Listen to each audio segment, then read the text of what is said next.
এখানে যারা প্রাণ দিয়েছে রমনার ঊর্ধ্বমুখী কৃষ্ণচূড়ার তলায়, যেখানে আগুনের ফুলকির মতো এখানে ওখানে জ্বলছে অসংখ্য রক্তের ছাপ, সেখানে আমি কাঁদতে আসিনি। আজকে আমি শোকে বিহ্বল নই, আজ আমি ক্রোধে উন্মত্ত নই, আজ আমি প্রতিজ্ঞাময় অবিচল। যে শিশু আর কোনোদিন তার পিতার কোলে ঝাঁপিয়ে পড়ার সুযোগ পাবে না, যে গৃহবধূ আর কোনোদিন তার স্বামীর প্রতীক্ষায় আঁচলের প্রদীপ ঢেকে দুয়ারে আর দাঁড়িয়ে থাকবে না, যে জননী খোকা এসেছে বলে উদ্দাম আনন্দে সন্তানকে আর বুকে জড়িয়ে ধরতে পারবে না, যে তরুণ মাটির কোলে লুটিয়ে পড়ার আগে বারবার একটি প্রিয়তমার ছবির চোখে আনত চেষ্টা করবে না, সে অসংখ্য ভাই বোনদের নামে আমার হাজার বছরের ঐতিহ্যে লালিত, যে ভাষায় আমি মাকে সম্বোধনে অভ্যস্ত, এখানে এই বিশ্ববিদ্যালয়ের উন্মুক্ত প্রাঙ্গণে আমি তাদের ফাঁসির দাবি নিয়ে এসেছি। যারা আমার ভাই, যারা আমার অসংখ্য ভাই বোনকে নির্বিচারে হত্যা করেছে,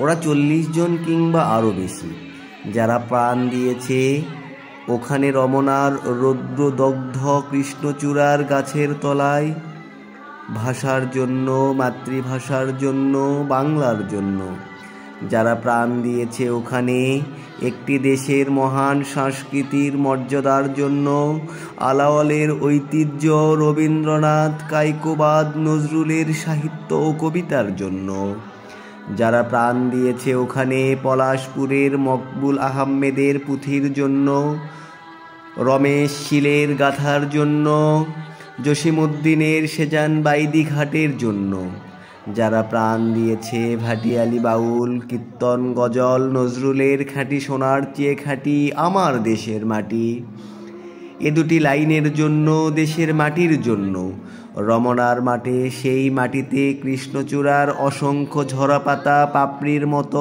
40টি তাজা প্রাণ, আর অঙ্কুরিত বীজের খোসার মধ্যে আমি দেখতে পাচ্ছি তাদের অসংখ্য বুকের রক্ত। রমেশ্বর, আব্দুস সালামের কচি বুকের রক্ত, বিশ্ববিদ্যালয়ের সবচেয়ে সেরা কোনো ছেলের বুকের রক্ত। আমি দেখতে পাচ্ছি তাদের প্রতিটি রক্তকণা রমনার সবুজ ঘাসের উপর আগুনের মতো জ্বলছে, জ্বলছে আর জ্বলছে, একটি হীরার টুকরার মতো। বিশ্ববিদ্যালয়ের সেরা 46টি রত্ন, যারা হতো পাকিস্তানের সবচেয়ে মূল্যবান সম্পদ, যাদের মধ্যে লিঙ্কন, রল্লা, আর্গা, আইনস্টাইন আশ্রয় পেয়েছিল, যাদের মধ্যে আশ্রয় পেয়েছিল শতাব্দীর সভ্যতা। সবচেয়ে প্রগতিশীল কয়েকটি প্রথম মতবাদ, সেই 40টি রত্ন যেখানে প্রাণ দিয়েছে, আমরা সেখানে কাঁদতে আসিনি। যারা গুলি ভর্তি রাইফেল নিয়ে এসেছিল ওখানে, যারা এসেছিল নির্দয়ভাবে হত্যা করার আদেশ নিয়ে, আমরা তাদের কাছে ভাষার জন্য আবেদন জানাতে এসেছি। আজ আমরা এসেছি খুনি জালিমের ফাঁসির দাবি নিয়ে। আমরা জানি তাদের হত্যা করা হয়েছে নির্দয়ভাবে, ওদের গুলি করা হয়েছে। ওদের কারো নাম তোমরা তোমারই মতো ওসমান, কারো বাবা তোমার বাবার মতোই হয়তো কেরানি, কিংবা পূর্ব বাংলার নিভৃত কোনো গায়ের কারো বাবা মাটির বুকে থেকে সোনার ফলাই, হয়তো কারো বাবা সরকারি চাকুরে। তোমরা আমারই মতো, যারা হয়তো আজকে বেঁচে থাকতে পারত, আমার মতো তাদের কোনো একজনের হয়তো বিয়ের দিনটি পর্যন্ত ধার্য হয়ে গিয়েছিল। তোমারই মতো তোমাদের কোনো একজন হয়তো মায়ের সদ্যপ্রাপ্ত চিঠিখানা এসে পড়ার আশায় টেবিলে রেখে নেমেছিল, যোগ দিতে গিয়েছিল। এমন একটি মূর্তিমান স্বপ্নকে বুকে চেপে জালিমের গুলিতে যারা প্রাণ দিল, সেই সব মৃত্যুর নামে আমি ফাঁসি দাবি করেছি। যারা আমার মাতৃভাষাকে নির্বাসন দিতে চেয়েছে, তাদের জন্য আমি ফাঁসির দাবি করেছি। যারা এদেশের এই দুর্ঘটনা ঘটেছে, তাদের জন্য ফাঁসির দাবি করেছি। যারা এই মৃতদেহের উপর ক্ষমতার আসনে আরোহণ করেছে, সেই বিশ্বাসঘাতকের জন্য আমি ওদের বিচার দেখতে চাই।